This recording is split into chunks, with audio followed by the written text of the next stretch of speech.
Інформаційний ранок на телеканалі АТР триває. Мене звати Єлизавета Церегрецька. Це програма «Саба». Спершу, ніж я представлю нашого гостя у студії, давайте згадаємо, чим цей день запам'ятався в історії.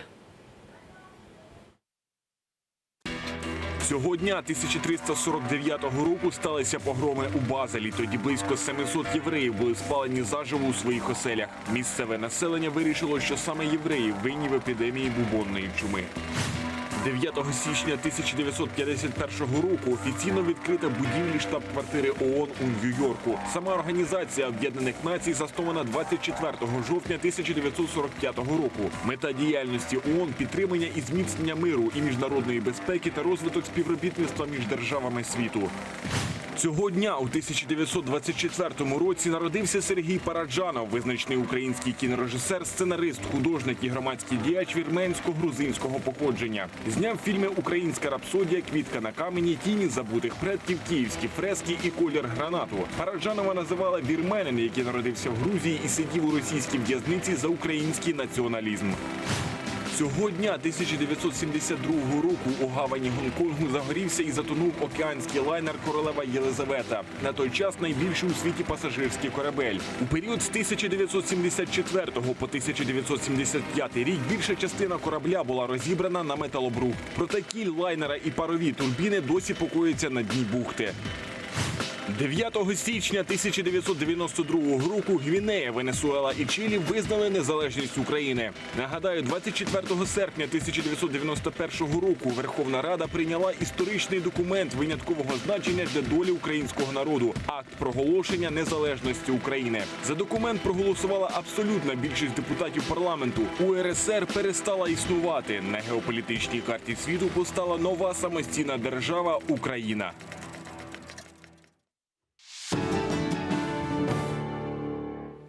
А тепер повертаємося до тем сьогодення, до актуальних тем сьогодення. Ми вже готові вітати нашого наступного гостя. Це політолог Владислав Дзівідзінський. Доброго ранку. Доброго ранку. Ну, напевно, зараз варто обговорити прогнози наші і перспективи у 2018 році. Зокрема, давайте почнемо, напевно, з політичної тематики. Безумовно, чого чекати від Верховної Ради, якщо от загалом ви можете так обмалювати цю картину загальну? Насправді є певні тенденції, які визначила діюча влада, і вони дещо компромісійні, тому що з однієї сторони влада взяла на себе зобов'язання перед виборцями, перед нами всіма, і з іншої сторони перед міжнародною спільнотою. Причому це не просто якісь гасла, а це чітко зафіксовані в міжнародних документах вимоги, які влада зобов'язана виконати, наприклад, щодо пенсійної реформи, щодо медичної реформи, щодо вартості енергоносіїв і їх збільшення. З іншої сторони, є реальна життєва картина, яку ми всі відчуваємо. І ми зрозуміло, що надскладний час, і особливо зважаючи на фактор війни, фактор зміни зараз часткової, нехай зміни еліт і зміни настрою, зміна зовнішньополітичного вектору, все це вимагає надшвидких і конкретних дій, направлених на розвиток держави і на користь громадян. І ось ці два вектори дуже часто не взаємопов'язані, і влада намагається балансувати. Все це призводить до того, що в цілому Верховна Рада, як один з найбільш визначених інститутів в державі, вона весь час балансує між цими моментами. Є умовна коаліція, давайте так її назвемо, яка реалізує частіше всього запити пропрезидентської команди. Є Народний фронт, який вимушений, зважаючи на невеликі рейтинги нині у підтримці і невеликі шанси потрапити, тим більше таким складом до Верховної Ради, яке підіграє і намагається за умови цієї каденції якомога довше протриматись, тому підіграє дуже часто в обмін на власні преференції блоку Петра Порошенка. Умовно кажучи, у нас є дві основні фракції в Верховній Раді, до яких долучаються в обмін на якісь преференції інші представники або позафракційні депутати. І фактично вони керують, вони реалізовують ту програму, яку в основному визначає Банкова і президент особисто. З іншої сторони, дуже багато процесів, які Верховна Рада основоположних таких для держави розпочала, наприклад, або продовжила у 2017 році. В 2018 році, на жаль, завершення я не очікую всіх цих проєктів. Причому ми можемо говорити про будь-яку реформу. Тому що переважно це імітація. Тобто це намагання намагання продемонструвати Європі, що ми реформи реалізовуємо, але це не бажання робити такі кроки, бо вони є вкрай непопулярними у населення, більшість з них. Тому що вони мали б розпочатися як первинний, тобто базовий такий фактор, на основі якого далі додається, реалізовуються ефективні якості, наприклад, змін. І вся ця імітація призводить до того, що знижуються рейтинги від непопулярних дій, і ще й невдалих.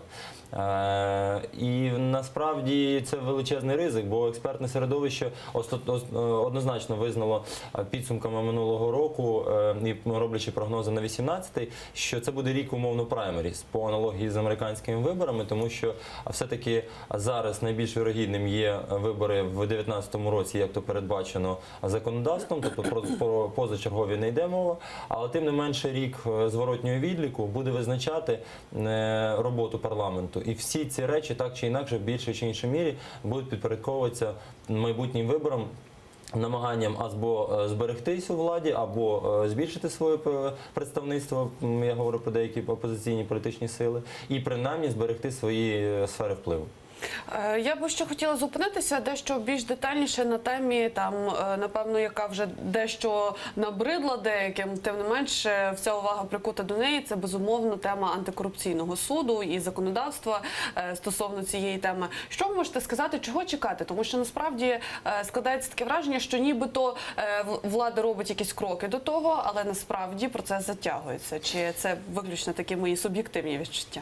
Антикорупційний суд найбільше представляє зараз, скажімо так, тиск, найбільший ризик представляє якраз виключно для самої влади.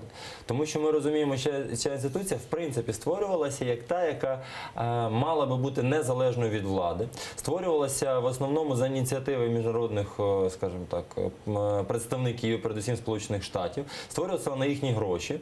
І основа її діяльності – це, повторюся вкотре, бути незалежною. Ця незалежність, помножена на ефективні важелі впливу, є величезним ризиком втрати не лише політичних якихось моментів, але й бізнесових, що є вкрай недопустимим великою кількістю представників зараз нині діючої влади. Простими словами, влада розуміє, що в разі за 100% початку роботи антикорупційного бюро, за умови, що буде ефективно працювати антикорупційний суд, антикорупційна прокуратура, і за умови доведення навіть уже розпочатих справ до логічного завершення, тобто осудження і відчуження майна на користь держави у нині діючих олігархів, це є для представників, причому, я ж кажу, доволі великої кількості ризиком. Відповідно, не дивлячись на те, що був створений законопроект, який намагалися подати, якщо не помиляюсь, за номером 6011, а представники, скажімо так, громадськості і самого НАБУ до Верховної Ради, щоб за нього було проголосовано, було зроблено все для того, щоб його зняти з порядку денного, і був внесений до зали Верховної Ради законопроект президента.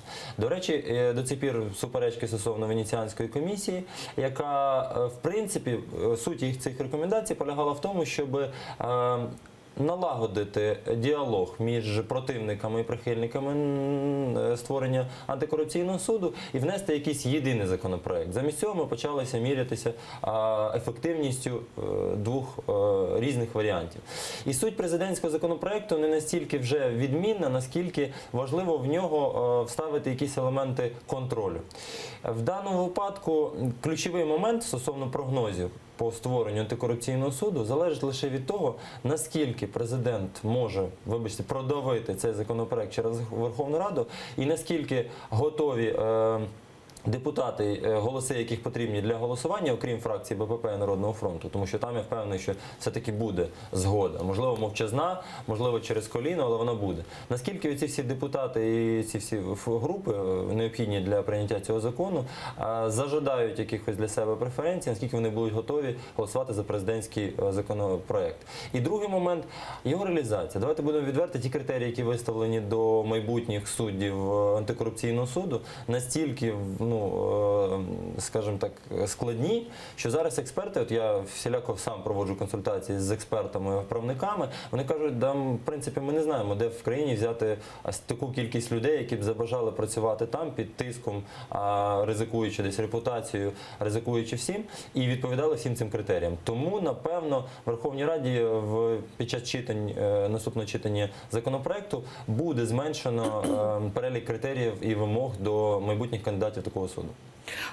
Просто справа в тім, складається таке враження, що ми говоримо про якусь геть ефемерну таку справу, як антикорупційний суд, тому що України немає досвіду створення такої інституції. Там в нас зараз проблеми, в принципі, складна ситуація в країні.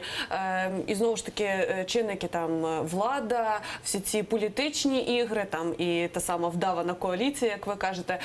Цікаво зрозуміти, наскільки це реально от у тих в реаліях нашого повсякдення створити з тим, що ми маємо таку інституцію, і чи може це бути у 2018 році?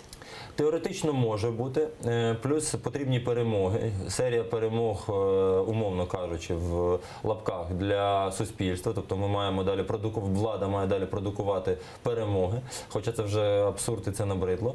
З іншої сторони, ви розумієте, тобто найбільш вірогідний прогноз, що влада буде максимально затягувати процес його створення перемовинами, обговореннями в комітетах, громадськими слуханнями, будь-яким засобом для того, щоб насправді зімітувати, повторюся вкотре, процес його створення, долучити нібито громадськість до його прийняття, продемонструвати нібито свою готовність долати будь-які рівні корупції. З іншої сторони, створити цей інструмент, якщо він навіть буде створений у 2018 році, то я більш ніж впевнений, що буде прораховано технологічно таким чином, щоб дійсно запрацювати антикорупційний суд і прийняти перший навіть справу до розгляду, не щоб винести вирок, а прийняти цю справу не було можливим раніше, ніж пройдуть вибори, як мінімум президентські. Тобто найоптимістичніший сценарій – це той, за яких ми отримаємо антикорупційний суд скоріше до осені. Можливо, це трохи такий серйозний прогноз, але так чи інакше логічно так бачиться експертному середовищу, що, можливо, ми цей процес побачимо, і саме раніше це кінець весни, перед літніми канікулами Верховної Ради, чомусь саме такий варіант. Або вже осінню, але буде закладені механізми, наприклад, підбору, конкурсної комісії. Я ж кажу ще раз, прораховано всі технологічні кроки по алгоритму його створення для того, щоб будь-які навіть підозри, тобто рішення, наприклад, уявіть собі, що йде розпал президентської кампанії, а НАБУ і антикорупційний суд, навіть, хоча б про це саме так і буде йти мова, що це спеціально зроблено, вносить на розгляд антикорупційного суду питання про, я не знаю, порушення закону президентом. Уявіть собі таку ситуацію. Я впевнений, я переконаний, що президент до цього не допустить.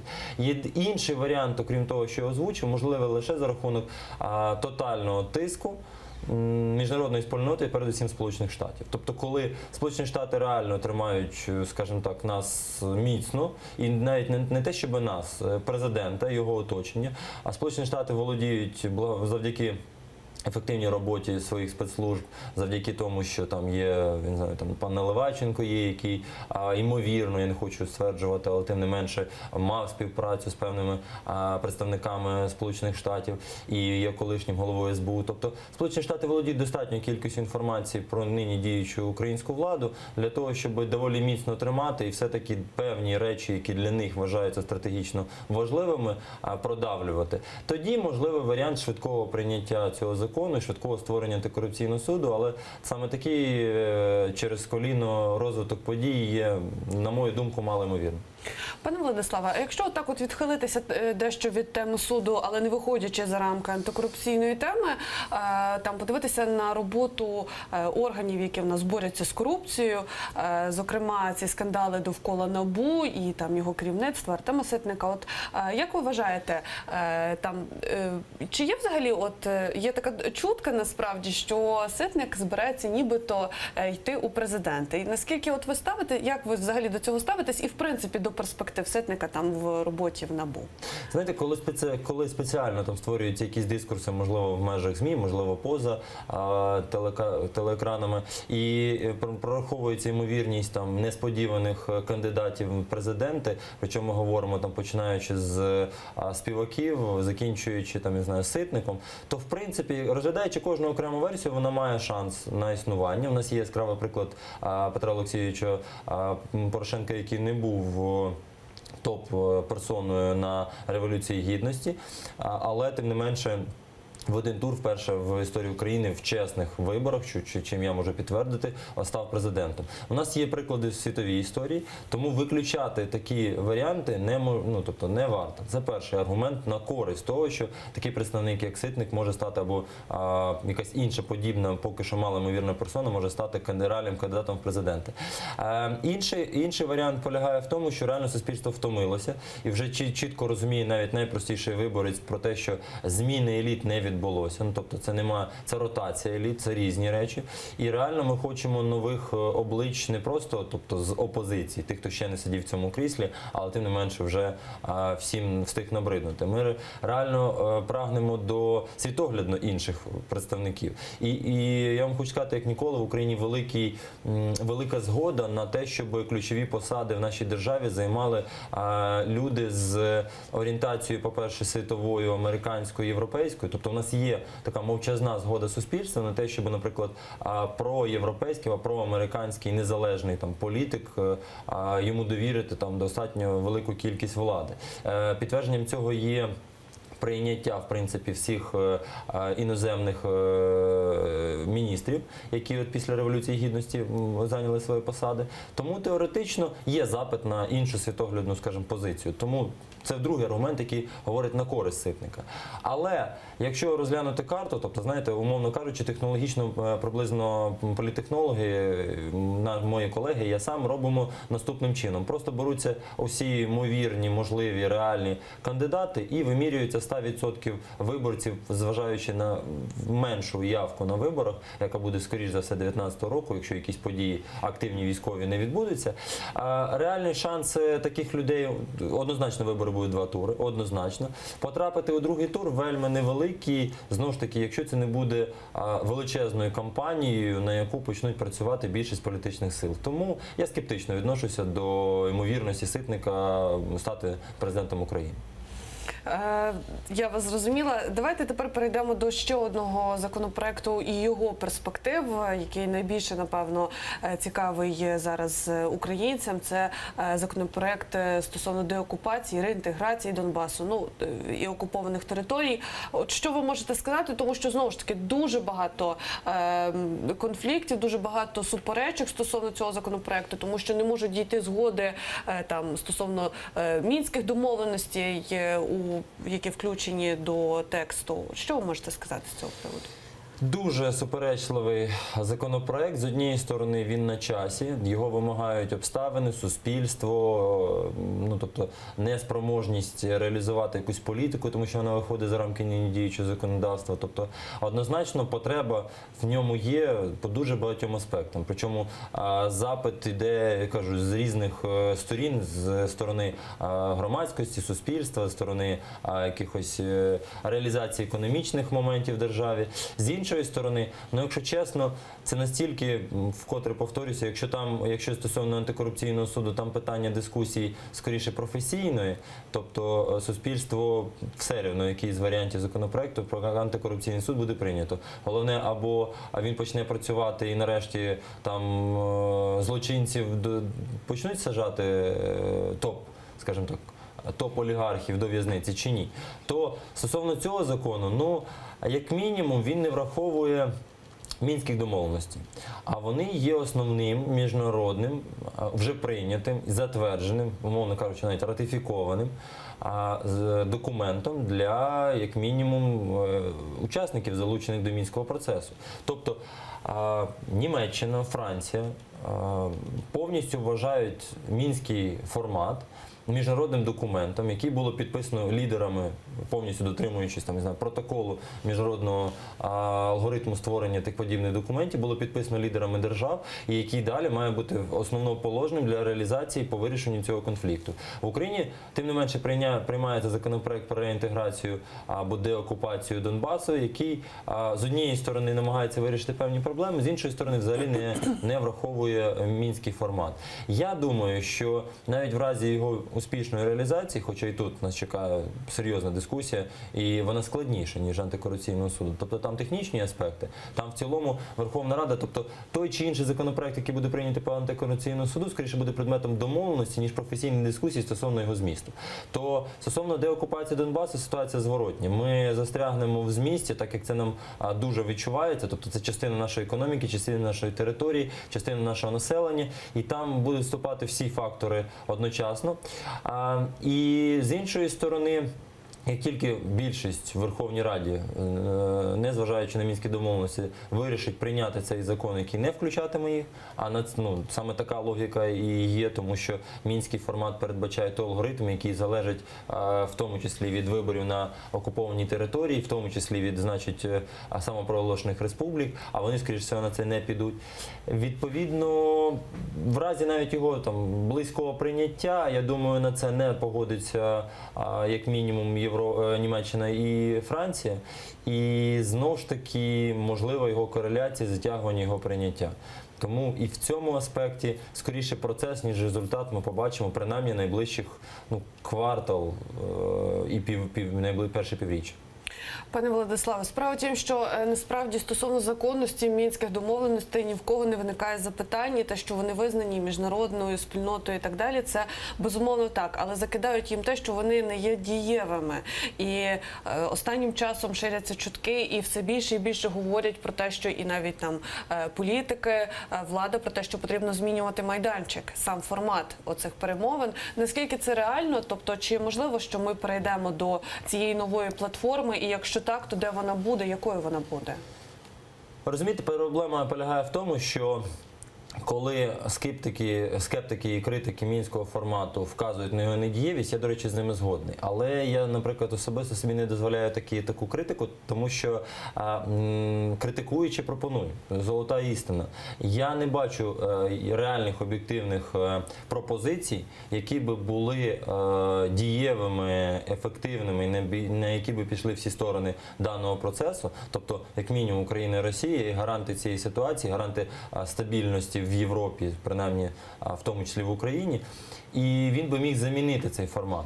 А відповідно, це означає, що при всіх мінусах, при його неефективності, при його нездатності реалізувати інших форматів, увага, які би змусили Російську Федерацію вести свою політику щодо України і взагалі там відношення до Європи інакше, просто не існує. Так само, як і підконтрольні самопроголошені республіки. Тобто, якщо хтось запропонує проект, на який погодиться Російська Федерація, лише той проект має реальну ймовірність бути альтернативою мінському, який наразі не працює.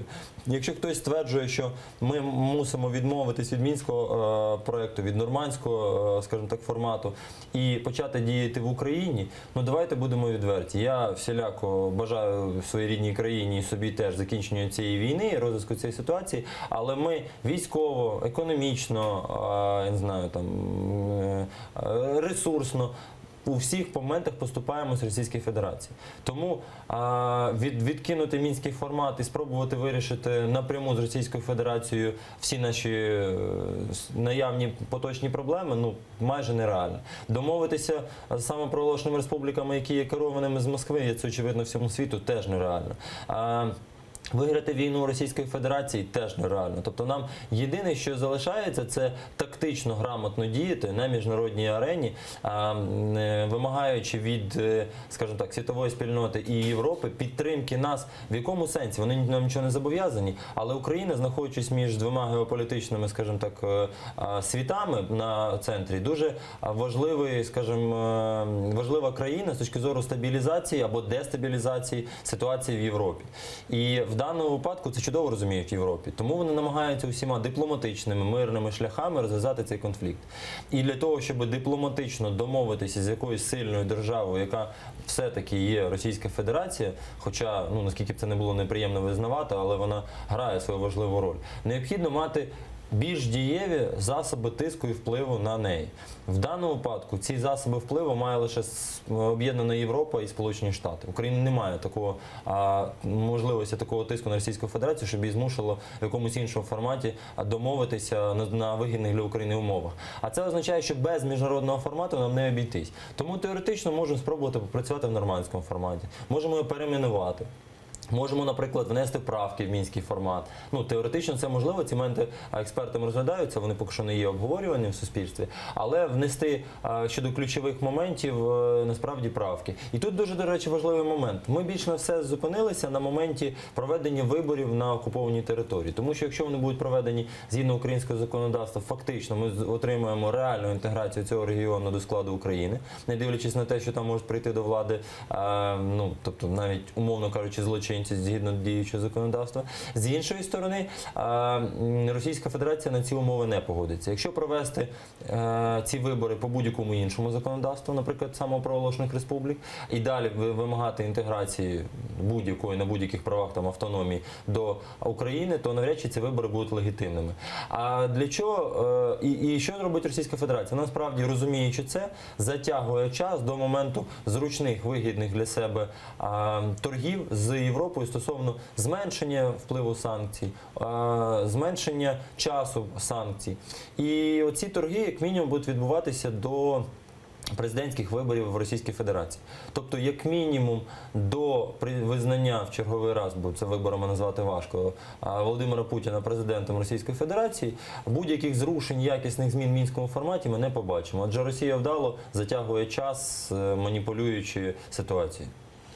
Якщо говорити от про нашу таку міжнародну політику, що зміниться у цьому 2018 році? Тому що навіть в контексті вирішення там цього питання, мінських домовленостей і так далі, найбільшим страхом українців є те, що це перейде в таку глибоку стадію замороженого конфлікту. Деякі вже говорять, що це фактично він і є цей заморожений конфлікт, але знову ж таки намагання там інших держав нам допомогти і мирним шляхом це призводить до того, що ми просто у такому підвішеному стані і нічого не вирішується. Тобто, чи шукатиме якихось нових союзників Україна, або ж, можливо, якось видозміняться наші зв'язки з уже тими партнерами, які в нас є. Що ви можете сказати з цього приводу? Ну, це така дискусійна філософська тематика, тому що я однозначно з вами згодний, і це очевидно, і це було очевидно ще раніше. Я пам'ятаю, що роки 3 тому назад особисто я робив прогноз стосовно того, що ми переходимо в фазу затягування латентного такого конфлікту, замороженого конфлікту. Це не сподобалося як ведучим студії, так і глядачам, але, на жаль, цей прогноз підтвердився. В даному випадку яскравий приклад того, як це все може затягнутися і як це все може відбутися, є, наприклад, питання з нашими сусідніми, там, з Молдавією, з Тирасполем, з Кишиневом, яким чином Придністров'я, наприклад, є теж замороженим, тривалим, скажімо так, конфліктом. Ще яскравий приклад, який зараз в зв'язку з Михайлом Саакашвілі теж нам зрозуміли, це Північна Осетія, де теж питання заморозилось. Якщо реально подивитися, там таки не прийшла російська влада з усіма своїми гаслами, і це було б добре бачити всім прихильникам руського міра. А з іншої сторони, Грузія не відновила свою, на цій території не відновила свою, так би мовити, в повній мірі юрисдикцію. Тому у наших близьких друзів і сусідів є, на жаль, яскраві приклади того, яким чином воно може перейти в фазу затягування. Коли реально є актуальне питання, коли реально ця ситуація може змінитися. При зміні курсу держави. Що таке зміна курсу держави? Так як ми, в принципі, лише відіграємо і реагуємо на позицію міжнародної спільноти і Російської Федерації, стаючи тим самим, до речі, все більше і більше не суб'єктом міжнародної політики, а об'єктом. Для глядачів просте пояснення – це тому, що ми не вирішуємо власну долю, а лише є предметом розгляду і інших світових, скажімо так, представників впливових. Так ось, реальна ситуація – це Тобто зміна можлива ситуації – це за умови, коли в самій Російській Федерації відбудеться зміна еліт. Логічно прораховуючи, виходячи з ситуації, яку ми володіємо зараз, що це може бути після закінчення ось ще не початого терміну перебування у владі Володимира Путіна. Тобто коли епоха Путіна і його оточення, тобто тієї еліти, яка зараз перебуває в Росії, або піде на спад, або її стан буде під дією санкцій виснажений, але повторюся вкотре, дуже коротко нагадаю, що від санкцій страждає і Європа, яка вводить, і Америка, яка вводить торгівельні санкції, наприклад, або якісь інші санкції по відношенню до Російської Федерації. І їхня економіка теж страждає, недоотримує від відсутності торговельно-економічних зв'язків з Російською Федерацією. Так ось, коли під натиском цих санкцій відбудеться зміна настроїв, передусім бізнесових в Російській Федерації, коли відбудеться зміна еліта, це можливо через, наприклад, років 5, тоді Україна, як знаєте, як сподіваюся, там вдалий стратег військовий, вичікуючи необхідної ситуації, підігріваючи, скажімо, там дипломатичну сферу, можливо, військову сферу, накопичуючи, умовно кажучи, м'язи військові, зможе реально цю ситуацію вирішити. До цього моменту без згоди на те Російської Федерації розв'язати цей конфлікт і остаточно вирішити його буде практично нереально. Хіба що це швидка реалізація мінського формату за умови якихось особливих преференцій автономії, інтеграції цих регіонів, тобто Луганської, Донецької самопроголошеної республіки, але без Криму. Тобто для Російської Федерації питання Криму дуже гостре. І на найближчі 5 років я передбачаю високу ймовірність інтеграції двох цих регіонів, тому що вони стали тягарем для самої Російської Федерації. Але найближчі 5 років я не передбачаю, по-перше, не можна гарантувати, а по-друге, я майже гарантовано не передбачаю реінтеграцію Криму до складу України. Пане Владиславе, ще одна тема, яка дещо лишилася поза увагою в українців через надто насичений інформаційний простір. Це, безумовно, Національний банк України і його голова. І, точніше, зараз це виконуючий обов'язки, тобто Гонтарева вже так, вона ще досі значиться головою НБУ там на сайті, я сьогодні зранку перевіряла, але зараз виконує обов'язки людина. Що можна сказати про перспективу обрання нового голови Нацбанку? Я не знаю, якісь є прогнози. Це, знову ж таки, дуже багато говорить про те, що це буде просто ставленик президента. Ну, якщо ви говорите про ставленика президента, то насправді найбільш логічною кандидатурою, яка може зайняти цей пост, є Яків Смолій. Не дивлячись на те, що він широкій громадськості мало відома персона, тим не менше він проявив себе ще на посту заступника Гонтаревої як мовчазний виконавець її волі, а в принципі волі Банкової. Наразі, дивіться, ми не маємо фактично дієвого голову в момент, коли Гонтарева, скажімо, відійшла від реального управління Національним банком, але тим не менше перебуваючи на посаді. Весь цей час ми ж працюємо, тобто яким чином функціонує Національний банк, і в принципі функціонує не гірше, ніж за період її керівництва. Я вам найбільше хочу сказати, настільки резонансних, з високою долею ймовірності, моя суб'єктивна думка, підлаштованих серій, скажімо так, тиску через різні інструменти банківські на певні банки. Така серія закриттів банків, не тільки через фактор кризи економічної. Всього цього, те, що ми бачили, активні дії, які навряд чи позитивно в цілому оцінюються передусім нашим суспільством, нашими громадянами, зараз ми бачимо таку спокійну фазу. А тому, можливо, недоліків навіть або негативних результатів ще менше. Це дуже зручна людина, якою можна керувати, і я просто бачив, яким чином відбувається дискусія, наприклад, з Яковом Смолієм. Будь-яка пропозиція, наприклад, керівника адміністрації президента з ним, або там, знаю, пана Ковальчука, є мовчазна згода, тобто я не бачу, щоб дана персона вступала в якусь дискусію. Мені здається, для влади, яка зараз відчуває дестабілізацію, тиск опозиції, тиск Сполучених Штатів, вкрай необхідні якісь сфери і галузі, де є зрозумілий, логічний контроль, вплив і є чітке підпорядкування. Всі інші кандидатури, обговорюють Лавренчука, обговорюють, тобто є багато кандидатур, це вже скоріше для експертного середовища питання.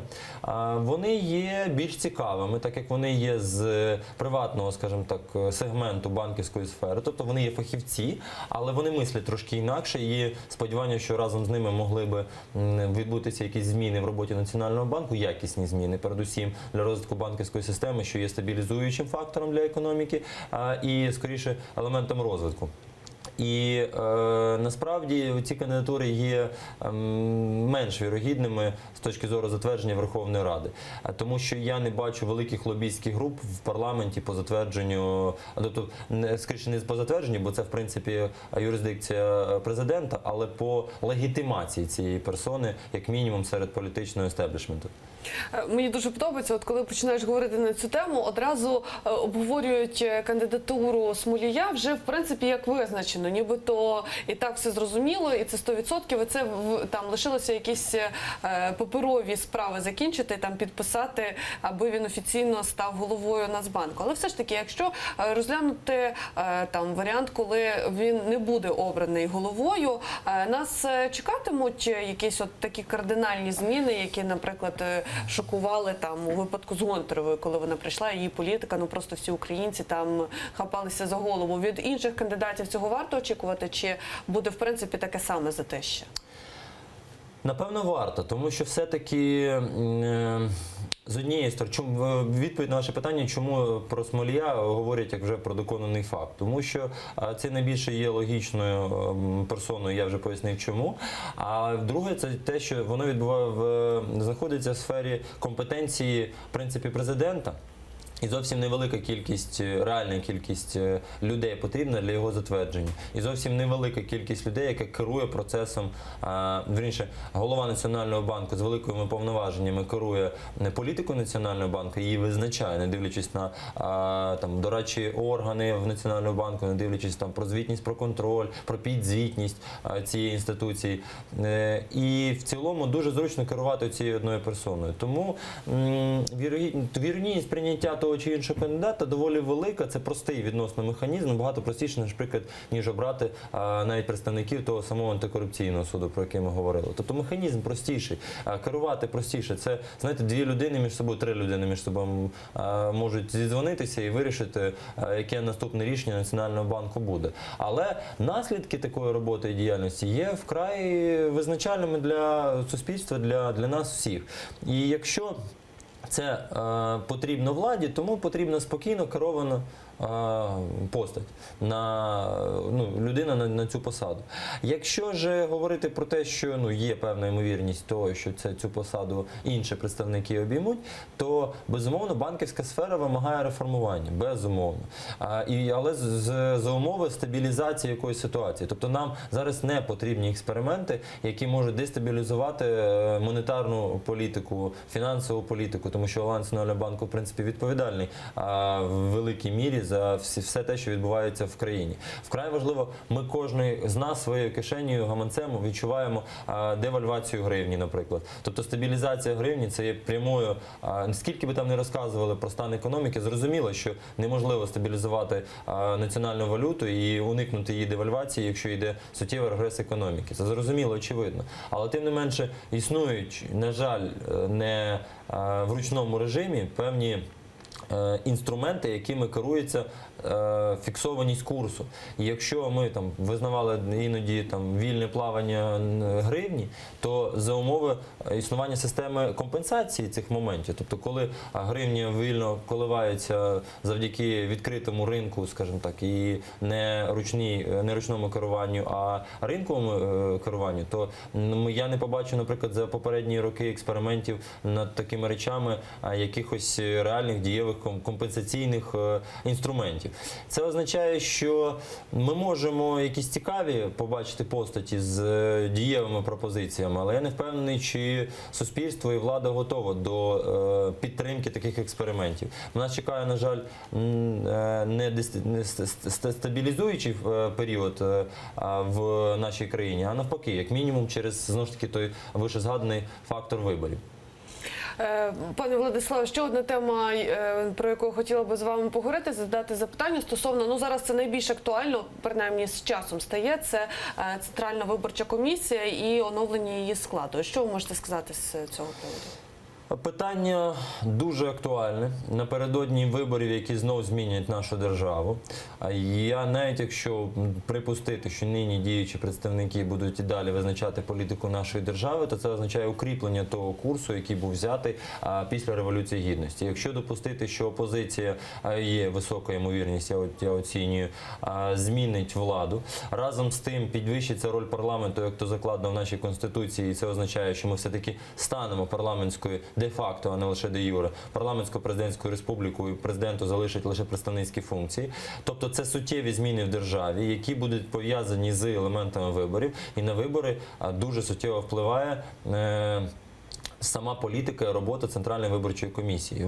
Вона є непомітною, поки ми не отримали ту чи іншу владу, яка суспільство не влаштовує. Тобто, наприклад, експеримент стосовно місцевих виборів, який був, вірніше, не експеримент, а законопроект, який був прийнятий в липні 2015 року і дозволив провести місцеві вибори на всіх рівнях, він показав, що та виборча система дуже сильно змінила кінцеві результати голосування і волевиявлення населення. Це означає, що виборчий кодекс, який зараз був прийнятий, а робота Центральної виборчої комісії суттєво вплине на ту картинку і той склад політикуму нашої держави, який ми отримали в 2019 році. Відповідно, це важливе питання, як мінімум, по вищезгаданим аспектам, а як максимум оновлення Центральної виборчої комісії мало відбутися, якщо не помиляюсь, вже 1,5 року як тому назад, яке не відбулося в повній мірі.